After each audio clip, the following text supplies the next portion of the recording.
Can you stand aside? I cannot see anything for you. Yes, I could. কিন্তু ভদ্রভাবে বলো নাই, এজন্য আমি সরব না। তো ভদ্রভাবে বললেই কিন্তু সে সরে যেত। এখন এই ভদ্রভাবে কিভাবে বলা যায়? ওয়েল, যখন আমরা কোনো ফর্মাল সিচুয়েশনে থাকি বা আমরা কোনো অচেনা মানুষের সাথে কথা বলি, আমাদের থেকে বয়সে বড় কারোর সাথে কথা বলতে চাই, তখন কিন্তু একটু ভদ্রভাবেই কথা বলা লাগে। আর এই ভদ্রভাবে কিভাবে কথা বলতে পারি, চলুন আমরা আজকে শিখে নিই। ভদ্রভাবে কোনো রিকোয়েস্ট করার জন্য বা আমরা বলতে পারি ফর্মালি পোলাইটলি কোনো রিকোয়েস্ট করার জন্য বা কোনো প্রশ্ন করার জন্য ইংরেজিতে 3টা ফ্রেজ ইউজ করা হয়।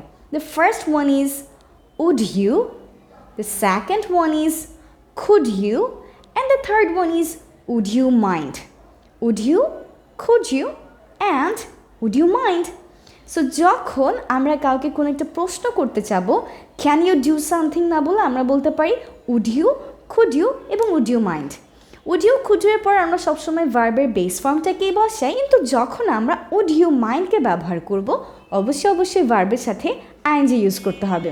তো আমরা কিন্তু দেখলাম প্রথম পার্সন কি জিজ্ঞেস করেছিল, can you stand aside, আপনি কি সাইডে সরে দাঁড়াবেন কি না।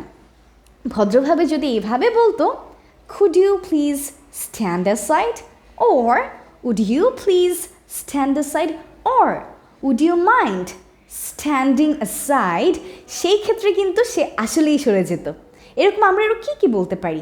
ধরুন আপনি কাউকে বলতে চাচ্ছেন যে কেউ আপনাকে এক গ্লাস পানি দিতে পারবে কি না। So instead of saying can you give me a glass of water, you can say could you give me a glass of water, would you give me a glass of water, would you mind giving me a glass of water. Similarly আপনি যদি কারোর নাম জানতে চান, instead of what is your name, you can use could you tell me your name, would you tell me your name, would you mind telling me your name. আপনি যদি কারোর কাছ থেকে কিছু টাকা নিতে চান, সেই ক্ষেত্রে can you give me some money এটা না বলে আপনি বলতে পারেন could you give me some money, would you give me some money, would you mind giving me some money.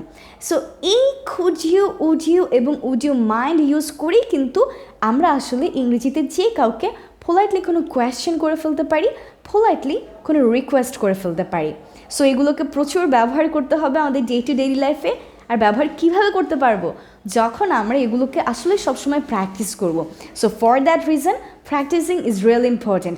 You need to try 15 sentences, 5 with each phrases, could you, would you, and would you mind, and put them in the comment section and also in your notebook so that you can actually use them everywhere and you can also practice them. So I'll see you all in another lesson. Don't forget to share this lesson. Don't forget to be polite with everyone. And I'll see you. Bye-bye.